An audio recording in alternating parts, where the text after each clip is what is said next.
बिस्मिल्लाहिर्रहमानिर्रहीम, अस्सलाम वालेकुम जी। मैं नजमुल हसन बाजवा हूँ। नाज़रीन किराम, मैं इस वक्त सुप्रीम कोर्ट ऑफ पाकिस्तान के बिल्कुल सामने खड़ा हूँ और सुप्रीम कोर्ट ऑफ पाकिस्तान से कुछ देर पहले एक बहुत बड़ी खबर आई थी और इलेक्शन का हुक्म दिया गया था। अब उसके बाद नाज़रीन किराम एक और बड़ी खबर इसी सुप्रीम कोर्ट से सामने आई है। अब यूँ समझिए कि इस खबर ने, पहली वाली खबर ने तो शायद ही पीडीएम का जो है ना वो कम जनाजा निकाला हो, लेकिन अभी जो खबर आई है इसने पीडीएम का मुकम्मल जनाजा निकाल दिया है। दूसरी खबर ने मुकम्मल पीडीएम की समझिए बुनियादें हिला दी हैं और इस खबर से पीडीएम को सबसे ज़्यादा नुकसान पहुंचा है। ये खबर क्या है इसके बारे में तफसीलन बात करेंगे, पहले फैसले के बारे में भी तफसीलन बात करेंगे, लेकिन सबसे पहले नाज़रीन किराम मैं आपको कुछ दिखाना चाहता हूँ और वो कुछ चीज़ें आपके साथ जो है ना वो शेयर करना चाहता हूँ। सुप्रीम कोर्ट ऑफ पाकिस्तान के बाहर जो आज तमाशा फ्लॉप तमाशा करने की कोशिश की गई वो दिखाना चाहता हूँ। नाज़रीन किराम, ये मेरे पास कुछ यहाँ पर फ्लैक्सीज हैं और कुछ जो है ना वो बैनर्स हैं जो मैंने यहाँ पर इकट्ठे किए हैं, जो यहाँ पर इनकलाबी जो हैं वो आज आए हुए थे और वो फेंक कर फरार हो गए हैं। पहले फैसले के बाद दूसरा फैसला आने से पहले ये फरार हो गए हैं। ये मैंने आपके सामने रखने हैं कि ये क्या लिख कर लाए थे। आप सुनिए, ये सुप्रीम कोर्ट के बाहर क्या लिख कर लाए थे। जज्बाती तब क्यों नहीं हुए, ये चीफ जस्टिस साहब को जो है ना वो धमकियाँ लगाई जा रही हैं। अच्छा, सिर्फ बात ये नहीं है, ये सुनिए क्या कह रहे हैं। अनाज से मुल्क और अदलिया नहीं चला करती जज साहब, पीपी 103। ये सुप्रीम कोर्ट के बाहर आकर इन बैनर्स को उठाकर जजेस को धमकियां लगाने की कोशिश की जा रही है। और अब मैं आपको खबर दे रहा हूँ नाज़रीन किराम, ये इसको देखिए आप, ये इस पे जो भी नारे लिखे हैं कि सुप्रीम कोर्ट जो है ना उसने ठीक नहीं किया, सुप्रीम कोर्ट का अक़लियती फ़ैसला नामंजूर, ये सुप्रीम कोर्ट का अक़लियती फ़ैसला है, ये लिखा गया है। अच्छा, ये और ये मेरे आपके सामने ये देख रहे हैं, अक़लियती बेंच का फ़ैसला नामंजूर, ये दो नाज़रीन किराम वो तो चले समझ आती है, बाद में लिखे गए होंगे। जो ये जिस चीज़ के ऊपर बने हैं ना, इसे फ्लैक्स कहते हैं। ये फ्लैक्स के ऊपर प्रिंट हुआ है। इसका मतलब आप समझते हैं, इसका मतलब ये हुआ कि इसको फैसले के आने से पहले ही इन नारों को फ्लैक्स के ऊपर प्रिंट कराया गया था। इसका मतलब क्या हुआ? इसका मतलब ये हुआ कि फैसला आने से पहले ही इन लोगों को मालूम था कि फैसला क्या आना है। यानी कि ये कहते हैं ना कि आज justice chief justice Umar Ata Bandial पे, जस्टिस मुनीब अख्तर पे और जस्टिस एजाजुल हसन के ऊपर तनकीद कर रहे हैं। मैं इनको ये बताना चाहता हूँ कि इनकी जगह कोई भी जज होता तो फैसला ये आता। इसकी मिसाल ये आपके फ्लैक्सेस हैं जिन्हें आप इनकलाबी बनकर छोड़ के यहाँ से जो है ना फरार हो गए, क्योंकि इन्हें पहले से अंदाज़ा था कि फ़ैसला जो है ना वो क्या आने वाला है। इसलिए घर से ये फ्लैक्स के ऊपर प्रिंट करवा कर, उन्हें लगवा कर, बोर्ड के ऊपर चश्मा करके यहाँ पर लेकर आए थे। नाज़रीन किराम, पहला फैसला जो आया वो सुन लीजिए, उसके बाद फिर मैं दूसरे फैसले की तरफ जो है ना वो आपको लेके चलता हूँ और दूसरे फैसले से किस कदर नुकसान हुआ वो मैं आपके सामने रख देता हूँ। पहला फैसला क्या है, क्योंकि मैं थोड़ा सा लेट हो गया यहाँ पर, लेकिन मैं तफसील कुछ आपके सामने रखना चाहता हूँ। मैं देख रहा हूँ पहला फैसला ये आया जो इस मुअज़्ज़ज़ सुप्रीम कोर्ट से जो है ना वो जारी हुआ, वो ये है कि जी इलेक्शन कमीशन का इंतखाबात को मुलतवी करार देने का फ़ैसला कल अदम है। इंतखाबात के शेड्यूल में 13 दिन की तौसीह की गई। अच्छा, ये तौसीह क्यों की गई इस बारे में आपको बता दूँ। नाज़रीन किराम, मेरे ख्याल से एक और मौका दिया गया है प्राइम मिनिस्टर ऑफ पाकिस्तान को कि इस्तीफ़ा देकर असम्बलियाँ तहलील कर दें और दोनों असम्बलियों के इंतखाबात जो है ना वो इकट्ठे हो जाए। मेरा ख्याल है ये एक मौका है कि अगर मुल्क प्रिवेल करना चाहता है, मुल्क आगे बढ़ना चाहता है, चीज़ें ठीक होनी चाहती हैं, तो आप बराए मेहरबानी इस्तीफ़ा दीजिए, अपनी अनाज छोड़िए और आगे बढ़िए। ये जो है ना वो एक चांस जो है ना वो दिया गया है। तो 13 दिन जो है ना वो आगे बढ़ा दिए गए। अब 14 मई को इलेक्शन होंगे।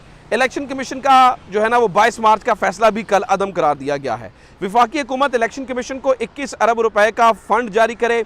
फंड की फराहमी के बारे में रिपोर्ट अदलिया में जमा कराई जाए। सुप्रीम कोर्ट ने यह फैसला दिया। आर्टिकल 218(3) के तहत KPK और पंजाब में, बाद में पता चला जी नहीं सिर्फ पंजाब की बात हो रही है, अगर वफाकी हुकूमत और निगरान हुकूमत ने इलेक्शन कमीशन की मुआवनत ना की तो कमीशन सुप्रीम कोर्ट को आगाह करे। इसका मतलब ये होगा कि अगर ये लोग मुआवनत नहीं करते तो नाज़रीन किराम आज अदालत ने ज़िम्मेदार वाज़े कर दिए हैं कि फ़लाँ ज़िम्मेदार है, फ़लाँ ज़िम्मेदार है, फ़लाँ ज़िम्मेदार है। और अगर ये नहीं मानेंगे और अगर ये कुछ डिले करते हैं तो नाज़रीन किराम इसके ऊपर लगेगी तौहीन अदालत। दूसरा जनाब वाला, वफाकी हुकूमत इलेक्शन कमीशन को आम इंतखाबात के लिए मुकम्मल ताउन फराहम करे। पंजाब में इजाफी सिक्योरिटी के लिए इकदाम उठाए जाएँ। अदालती हुक्म पर अमल दरामद को यकीनी बनाया जाए। उम्मीदवारों की हतमी फहरिस्त 19 अप्रैल तक जारी की जाए। इंतखाबी निशानात 20 अप्रैल को जारी किए जाएँ। और ये सारी चीज़ें हुई और इसके बाद नाज़रीन किराम किया गया दूसरा फैसला। ये दूसरा फैसला मुझे लगता है कि पीडीएम को हिलाने से कि पहले फैसले से भी ज़्यादा बड़ा फैसला था।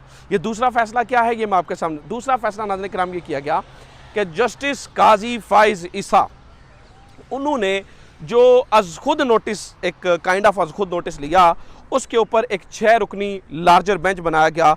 उस फैसले ने नाज़रीन कराम, जो उस फैसले के अंदर जो नतायज, जो ये 6 रुकनी बेंच ने फैसला दिया है, इसने मुकम्मल जो है ना वो पीडीएम की बुनियादें हिला दी हैं। वो किस तरह से मैं आपको बताता हूँ। सबसे पहले सुने कि इस बेंच में कौन कौन था।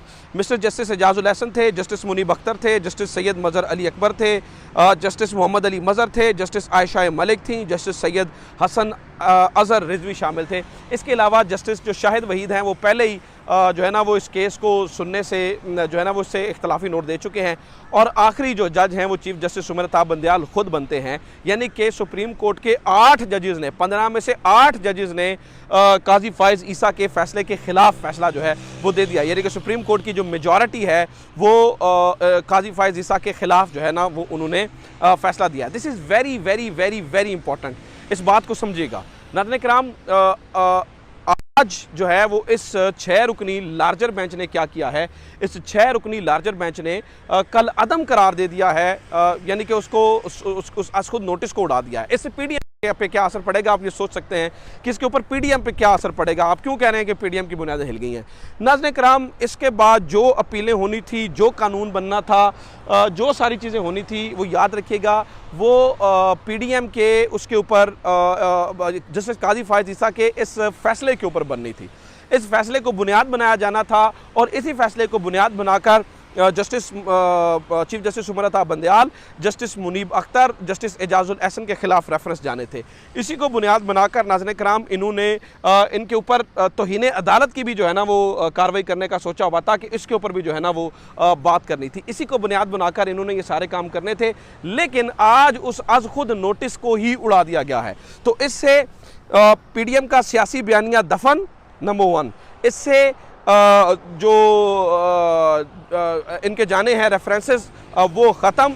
नंबर 3 नाज़रीन कराम, इससे अगली कानून साजी है जो भी करना चाह रहे हैं वो ख़त्म।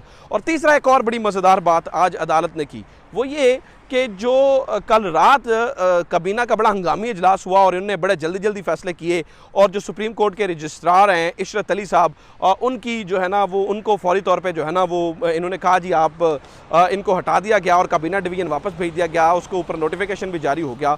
उसके ऊपर आज मुंह तोड़ जवाब दिया गया है। मुंह तोड़ जवाब इस तरह से कि चीफ जस्टिस सुमरता बंदयाल ने फौरी तौर पर उनकी रिलीज़ को रोक दिया और कहा कि आप फौरी तौर पर नहीं जाएंगे।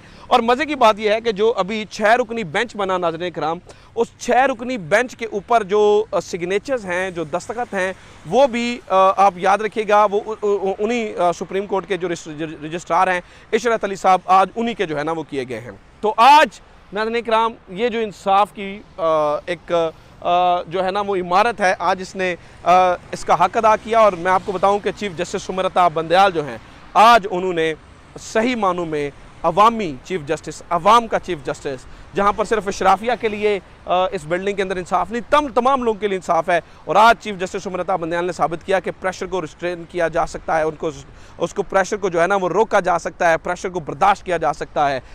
जो है ना वो जस्टिस शुड प्रिवेल, और वो उन्होंने जो है ना वो सही मानों के अंदर नाज़रीन कराम आज ये करके दिखाया है। तो ये अब तक की अपडेट्स हैं। आज इस बिल्डिंग ने अवाम के सर भी फहर से बुलंद कर दिए हैं। अपना ख्याल रखिए। खुदा हाफिज़। पाकिस्तान जिंदाबाद।